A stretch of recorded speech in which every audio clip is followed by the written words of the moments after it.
नमस्कार, आप देख रहे हैं इंडिया 24/7 लाइव टीवी और मैं हूं प्रिया झा। मिडिल ईस्ट में जारी युद्ध अब बेहद खतरनाक और निर्णायक मोड़ पर पहुंच गया है।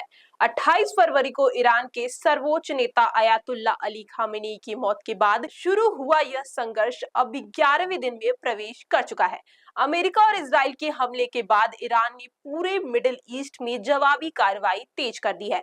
मिसाइल और ड्रोन हमलों का दायरा लगातार बढ़ रहा है, जिससे कई देशों में तनाव और भय का माहौल बन गया है। ईरान की जवाबी कार्रवाई अब पूरे मिडिल ईस्ट में फैल चुकी है। जानकारी के मुताबिक ईरान ने अब तक मिसाइल और ड्रोन हमलों के जरिए 11 देशों को निशाना बनाया है। इनमें इजराइल, सऊदी अरब, संयुक्त अरब अमीरात, Bahrain, Qatar, Kuwait, Iraq, Oman, Azerbaijan, Cyprus और तुर्की शामिल हैं। इन मामलों में कई जगह पर अमेरिकी सैन्य अड्डों, तेल रिफाइनरियों और अहम इंफ्रास्ट्रक्चरों को नुकसान पहुंचने की खबरें सामने आई हैं। ईरान लगातार इजराइल पर मिसाइल हमले कर रहा है। रिशोन लेजियोन शहर पर क्लस्टर बम से हमले का भी दावा किया गया है, जिससे पूरे इलाके में दहशत फैल गई है। ईरान का कहना है कि उसने तेल अवीव समेत कई शहरों में इजराइल सैन्य ठिकानों का निशाना बनाया और भारी नुकसान पहुंचाया है। साथ ही ईरान का दावा है कि इन हमलों में इजराइल के कई सैनिक मारे गए हैं। हालांकि इन दावों की स्वतंत्र पुष्टि अभी तक नहीं हो पाई है। वहीं सऊदी अरब में भी ईरान हमलों का असर साफ दिखाई दे रहा है।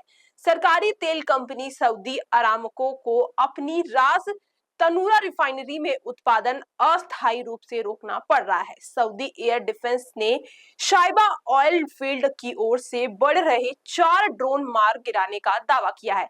बढ़ते खतरे को देखते हुए सऊदी सरकार ने नागरिकों के लिए सुरक्षा एडवाइजरी भी जारी की है। ईरान के हमले से सबसे ज्यादा नुकसान संयुक्त अरब अमीरात को होने की खबर है। रिपोर्ट्स के मुताबिक जहां अब तक 1400 से ज्यादा बैलिस्टिक मिसाइल और ड्रोन दागे जा चुके हैं, रविवार को ईरान ने यूएई पर 16 बैलिस्टिक मिसाइल और करीब 200 ड्रोन से हमला किया है।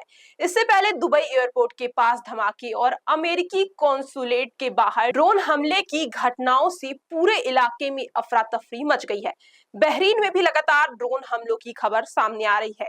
एक ड्रोन हमले में 32 लोग घायल हो गए, जबकि देश की एक बड़ी ऑयल रिफाइनरी में आग लगने की घटना सामने आई। ईरान के बढ़ते हमलों के बाद बहरीन ने अपनी सुरक्षा व्यवस्था मजबूत कर दी है, लेकिन फिलहाल वह इन हमलों को पूरी तरह रोकने में नाकाम नजर आ रहा है।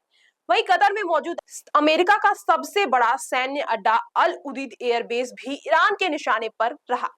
कतर का दावा है कि उसके एयर डिफेंस सिस्टम ने ज्यादातर मिसाइल और ड्रोन हमलों को नाकाम कर दिया है। हालांकि ईरान का कहना है कि इन हमलों से अमेरिकी ठिकानों को नुकसान पहुंचा है। कुवैत में हुए मिसाइल और ड्रोन हमलों में 2 सैनिक की मौत हो गई। वहीं इराक में अमेरिकी कंपनी से जुड़ी ऑयल फील्ड और बागदाद इंटरनेशनल एयरपोर्ट पर ड्रोन हमलों की खबरें सामने आई हैं। ईरान का कहना है कि वह क्षेत्र में मौजूद अमेरिकी ठिकानों को निशाना बनाता रहेगा। इसके अलावा ओमान की खाड़ी में एक ऑयल टैंकर पर हमला किया गया, जिससे समुद्री सुरक्षा को लेकर चिंता बढ़ गई। अजरबैजान के नखचीवन क्षेत्र में एयरपोर्ट और एक स्कूल के पास ड्रोन गिरने की घटना सामने आई।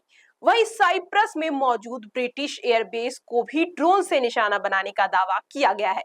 तुर्की ने दावा किया है कि उसकी यह एयर डिफेंस प्रणाली ने ईरान की एक बैलिस्टिक मिसाइल को हवा में ही नष्ट कर दिया।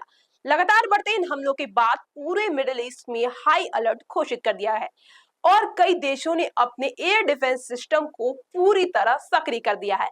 लगातार बढ़ते इस संघर्ष को देखते हुए अंतरराष्ट्रीय समुदाय भी चिंतित है और कई देश कूटनीतिक प्रयासों के जरिए इस युद्ध को रोकने की कोशिश कर रहे हैं।